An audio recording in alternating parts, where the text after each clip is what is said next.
and Memphis both had experiences with that wave in March and April, which was very much the major metros of Tennessee and the surrounding bedroom communities.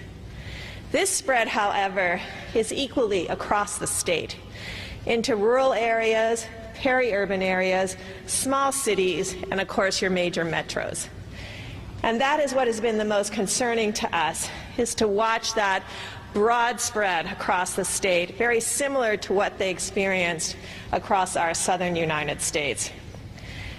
That part of this epidemic started as primarily new positivity and new infections in our under 35-year-old age group. Many of them were asymptomatic and spread the virus unknowingly to others. And so by the time you were seeing the virus from that small tick up in test positivity, it was well distributed throughout many of these states. So in Louisiana today, almost all of their parishes are over 10% positive. The same way across Texas, Alabama, Mississippi, Florida, and Arizona. Tennessee stands at that very important moment in time where their test positivity has just increased into the greater than 10%, with multiple counties between 5 and 10% and several counties over 10% test positivity. And is this very moment where we can change the trajectory of the epidemic before it goes into full what we call logarithmic spread, as we've seen across the South. And so I really came to talk to the governor about how important it was for every rural Tennessean to wear a mask. It is in all of your rural counties. I know some of you find the mask uncomfortable. So do I. I put it on at 8 a.m. this morning. I haven't taken it off since. I do this out of respect for each one of you because I have been across the United States where there has been a lot of virus. And so every Tennessean today, in order to be able to get back to school, in order to ensure our businesses stay open, every Tennessean, whether you live in a rural area or urban area, needs to wear a mask to protect your family, to protect your grandmother, your grandfather, your aunts, their uncles, who we know can have very serious consequences to this disease. And so it's calling on all Tennesseans to make that sacrifice for your family, for your children, so they can go back to school, to really wear a mask and protect each other. In fact, if you have been in vacation in a hotspot area across the South, really calling on all of you to protect the elderly. Don't go and visit them for the next 2 weeks. If you have someone in your house that has comorbidities, you should wear a mask inside and protect them also. We've done a lot of modeling, and we have found that if you all wear masks, all Tennesseans, in every public area, and you protect the individuals with comorbidities, if you stop going to bars, and indeed close the bars, and limit your indoor dining, that you can have, and you continue to social distance and wash your hands, that we can have as big an impact on decreasing new cases as what we had with sheltering in place. This is what's possible. We have our freedoms. We can go out.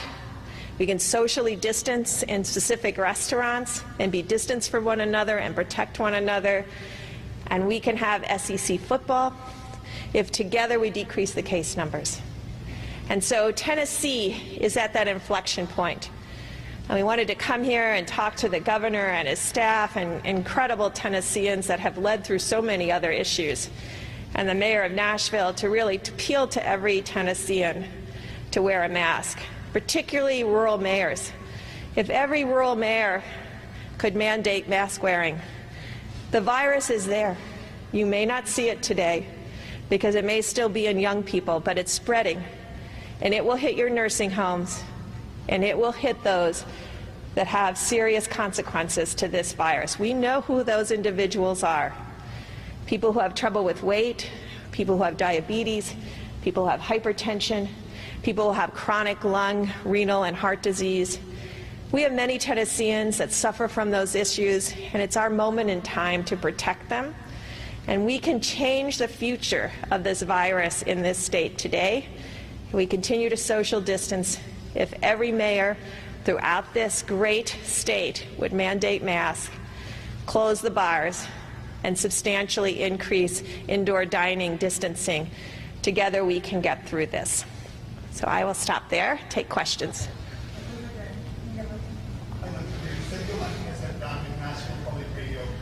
You're talking about mayors issuing mandates, but what about governors? We have some mayors in the state that have issued mandates that the government has not. So what are your thoughts about governors starting to issue those mandates? You know, we have had governors across the South that have issued those mandates. And I think in this case, we know that the rural mayors understand their communities the best and would know how to mandate masks specifically. We've talked to the governor about the importance of mask mandates. I think he has a sound strategy that he's working through the state. I think we're at 65 or 70% of the counties. We need 100% of the counties to have, including the rural counties, to have these mandates. So at this point, you are not recommending the governor to issue a statewide mask mandate to get the final 30% of the counties with some sort of mask mandate? Every week we issue a governor's report. This is the 5th week. They just received their governor's reports for this week. I can tell you in every red state, and Tennessee is now in the red state category. It flipped from being in the yellow state category. What does that mean? They had under 10% test positivity. They're now over 10% test positivity. And the #1 bullet is mandate mask. Close your bars. Enhance social distancing. Tell every Tennessean to not socially gather with more than 10 people, to not socially gather even with your relatives if they've been elsewhere because of the chance of spreading this virus. In many places in Texas where we were a couple of weeks ago, they talked about even outdoor events where families came together that had missed one another, socially gathered, and 60 out of 60 became COVID positive. This is the potential of how rapidly this virus spreads and how silently it spreads because of the degree of asymptomatic spread. And the way to stop that is to do everything we've talked about with contact tracing. But the way to really stop it is to have every single person in public in a mask. Dr. Birx, you had mentioned concerns with those younger who are carrying the virus. Also, there is no requirement across the state to wear masks. Knowing that information, do you support schools returning, some of them returning to the facility, or do you believe that they should be virtual? So each school district is going to have to look at this, and because each county is different, I think really mandating that down to the school district to do the analysis, and I know that's putting a lot of pressure on school districts. We're essentially saying that every school district has to understand public health. But we do have excellent public health individuals. I met them today, both at the state level with the health commissioner and the assistant health commissioner, but also down at the county level. If you can protect the students, the teachers, the families, and those with comorbidities, when you're in that situation where your caseload is dropping, your test positivity is falling, that is a situation that we would like to see, because what's important to us is the safety of the children, the parents, and the teachers. But let me make this also clear, and that's why it's in the CDC guidelines. The most important piece of this is to put the child at the center and to make those accommodations needed to ensure that those children have access to the health, nutrition, mental, and emotional support that they achieve in schools. And I know that's a difficult balance, and that's why each school district should be working today to deal with their caseloads. Dr. Birx, Brett Kelman with Tennessee. You make a point that in addition to masks, there's bar closures and limits to indoor dining. Across a large majority of Tennessee, these businesses are able to operate without changing their operations to the spread of the virus. Are we doing enough to require businesses to take steps to slow this down? So that is my recommendation based on all the evidence we have of what it takes to get under what we call R1. And what do I mean by R1? That is so that I, infected, don't spread it to even one other person. So if it's less than 1 to 1, then you're under R1. What I can tell you is in the models, and now we have evidence from Arizona, who did just that in Phoenix. They closed the bars, they restricted indoor dining, 100% of the population in mask in all public spaces, decreased social gatherings. And even though that state was in a very difficult place with extraordinary high test positivity, they've been able to turn that around in the last 4 weeks. So it's not just theoretic any longer, it's clear. And all the other businesses, their malls were open, they had great outdoor dining, even in 110 degrees, social distanced. And so these are the accommodations we're asking businesses to make so that children can go back to school, caseloads and test positivity can drop, and all of the other business in this great state of Tennessee can continue to operate.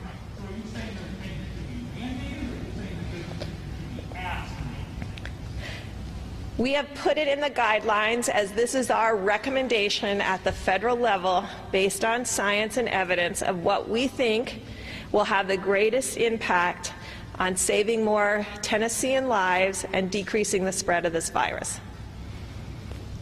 Hi, I'm Martha Alford from the South East from legislation. So we're at an inflection point. You see the numbers. This inflection point is coming as we are out of the open season. Given what you know about the numbers and that we are in the red zone much statewide, would you recommend that school districts pivot to remote learning as they start out and then reassess as the numbers come down? I can make the recommendations of what every Tennessean should be doing today in order to ensure schools can open safely in the future. And that will be the governor and the mayors of each of these areas. I mean, we just finished with the mayor of Nashville in a great discussion and talking about how after the mask mandate and the closing of bars over the last couple of weeks, they're already seeing stability in their cases and the potential over the next week to have a significant decline in number of cases.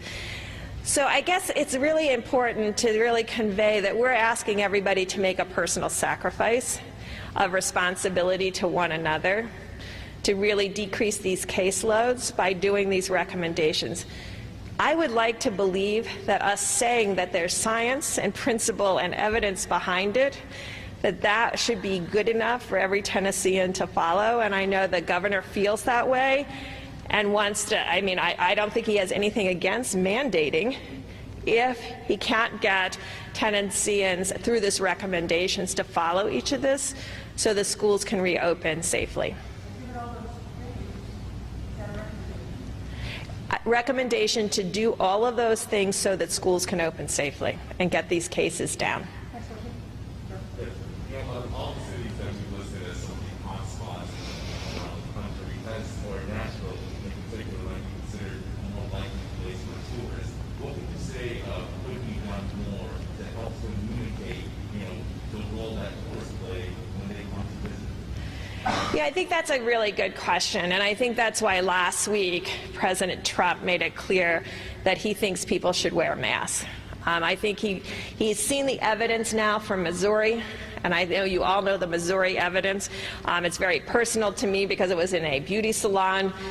2 actively infected beauticians who were wearing masks, and all their clients wore masks. Not a single person was infected. This is the power of what we have in our hands to change the transmission of this virus.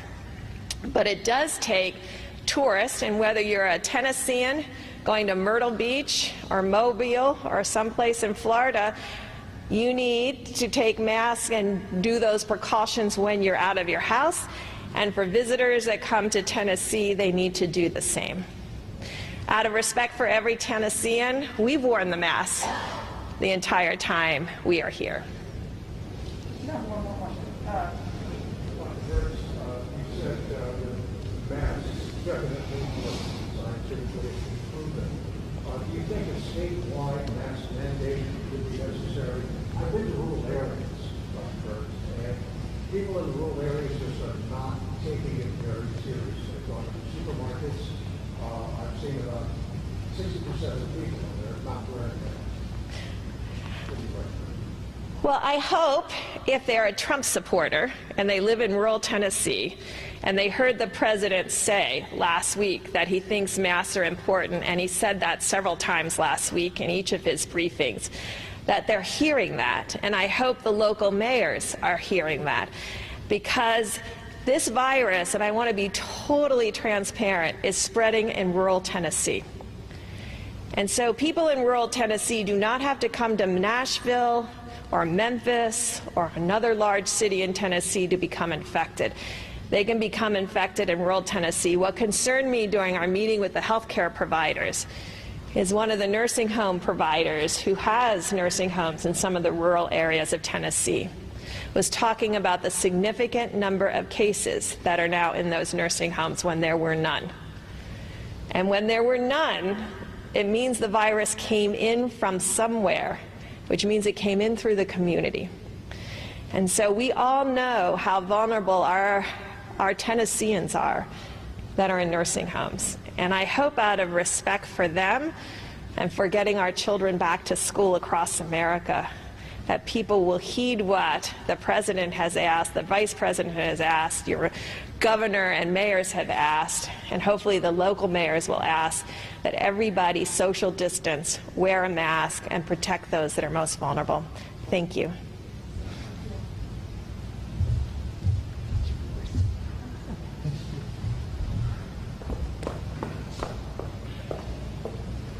Governor will provide opening comments, take a couple quick questions, just so that you all are aware as well. We have a press conference tomorrow at 4 p.m. as well with the whole COVID-19 brief. Governor.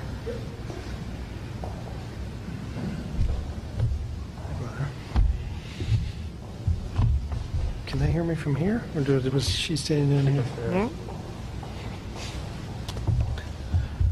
Thank you. I want to say how grateful we are for Dr. Birx and her team's travel here. We've had a great working relationship with the White House and President Trump's team throughout this pandemic, and that continues today. That's what part of today was about, was to continue the dialogue. So we had very productive meetings, primarily around education, around the health spread itself. We had great conversations around the effectiveness of masks and how it is that we can get greater buy-in from folks across our state for masks. And I was proud that she was here today. I think we all learned something, those of us that were in the meetings together, and together we will continue to do everything we can to mitigate the spread of this virus so that we can get our schools back open and we can continue to keep our businesses open and protect the lives of Tennesseans at the same time. Take to answer questions. Sergio, yeah, okay, I'll let you decide. I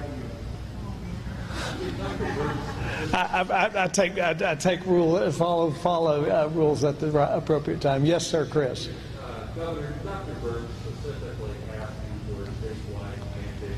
We discussed the effectiveness of mandates. We discussed strategies. We discussed why masks are important. She and I talked about our belief that a sustainable approach that will actually get more Tennesseans to engage in wearing masks. We both just agree that we need to continue to move forward in a strategy to increase the number of folks in our state that wear masks. So yes, we talked about statewide mandates. We also talked about alternative approaches, as she addressed today. But she used the word, you used the word, getting Tennesseans to buy in. Everybody in this room has been out in rural areas, we've been to campaigns. People aren't wearing masks. Yeah. In the way that you would like them to. Right. How do you address that? Well, I've been to counties that have a mandate where people are not wearing masks as well. Yeah. So people wear masks because they believe that there is a reason to do so.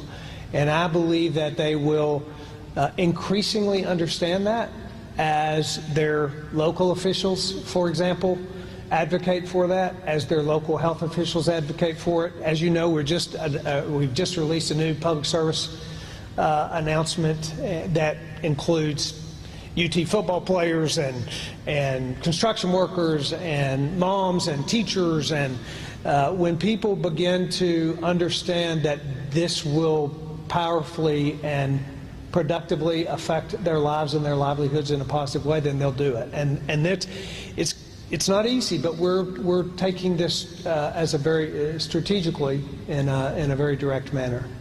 And the governor will continue day after day after day to say to Tennesseans, we need you to wear a mask. President Trump has stated that he believes it's patriotic.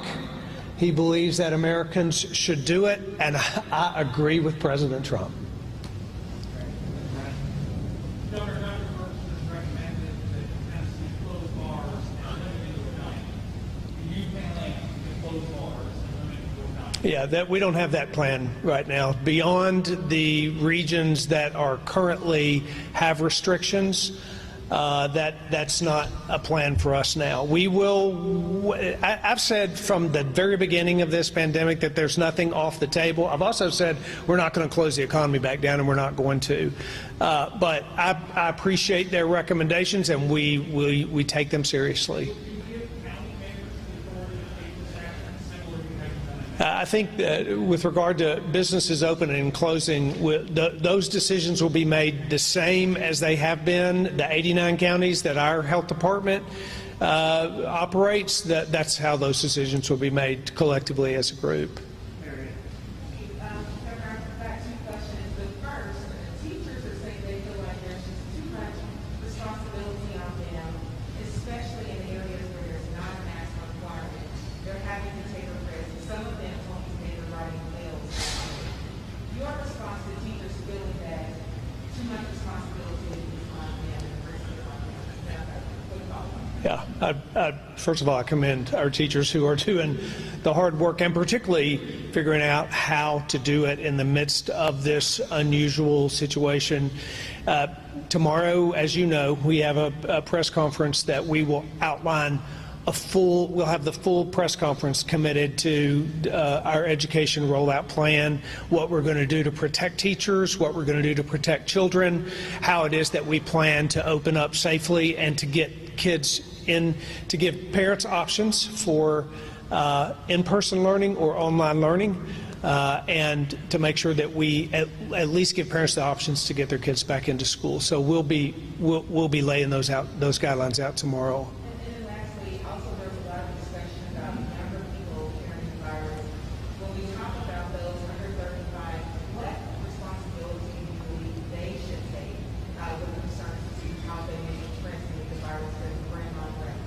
You know, from the very beginning of the pandemic, I've urged Tennesseans, government can do a lot of things, private sector can do a lot of things, but at the end of the day, it is personal responsibility by Tennesseans that's going to mitigate the spread of this. So I would say to every Tennessean, including those that are asymptomatic, younger adults, that I implore them to take personal responsibility for not only their own lives and their own safety, and even if they don't believe that their life and their health is at risk, clearly the elderly in our community, those with underlying conditions in our communities are at risk, and we need Tennesseans to take personal responsibility, to join together with us in the things that we're asking them to do to help spread this, to help mitigate the spread of this virus. Yes, Governor, the Senate leadership is coming out with next coronavirus to possibly sit today. Given that more districts, most recently Shelby County School System, have announced that they're shifting to remote opening, what is your position on Trump administration stance tying federal coronavirus-related aid to schools to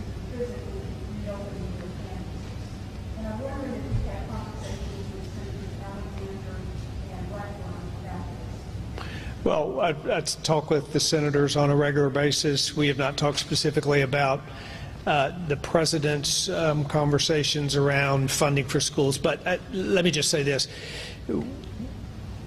Our hope is that kids can be in school in person. We believe that's best for children, and I think that we are advocating for and encouraging districts to provide that option for parents.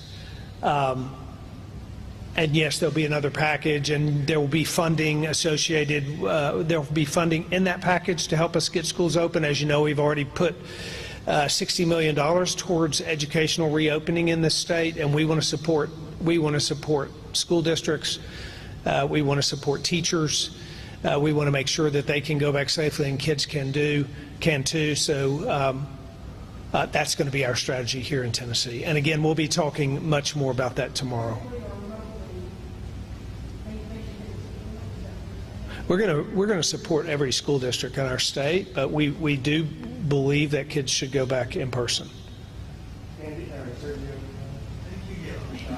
Sorry, Sergio. I'm not supposed to call on people, right? I appreciate it. I have a quick question. So you talked about how Dr. Birx and you discussed alternative solutions besides issuing a mask mandate. What are some of those alternative solutions? Delegating authority to local officials who have the trust of their local communities, utilizing the private sector in counties all across the state, as many private partners have for mask requirements for patrons, which in effect creates an increase in the wearing of masks.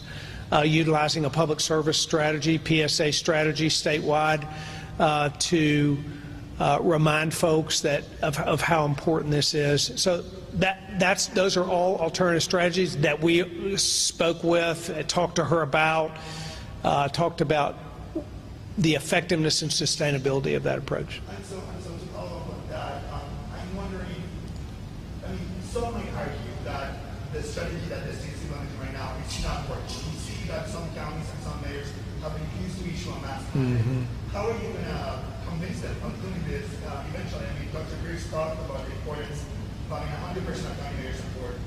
We're not there yet. How are you planning? Right. Oh, I think that would be great if we were there. I think that what Dr. Birx and I both agree upon is that no one knows particularly the best strategy. We all know that the best outcome is to have Tennesseans wearing masks. What I want more than anything is for our businesses to continue to operate, for our citizens to be safe, for our lives to move forward to the degree that they can in ways like going to a football game, for our children to be able to go to school in person and do so in a safe way and have their grandparents protected. Those are the things that I want to happen in the midst of this pandemic. I think that that's possible. I think that the more Tennesseans wear masks, the more likely it is that those things can all happen at the same time. Andy, the last question. I guess, some say that you have political license from this what if this approach doesn't work, what would that bring you to? I mean, what do you do then, and at what point do you consider doing this? You know, I've said from the very beginning of this pandemic that nothing's off the table. I happen to believe that statewide mandates are not the best strategy, they're not the best approach, and they don't effectively bring about the wearing of masks as well as other strategies. If I did so, I'd do it, but I don't believe so. So that's all I can say about that issue. Thank you. I thank y'all for being here. We will be back at it tomorrow, and we'll see you each then.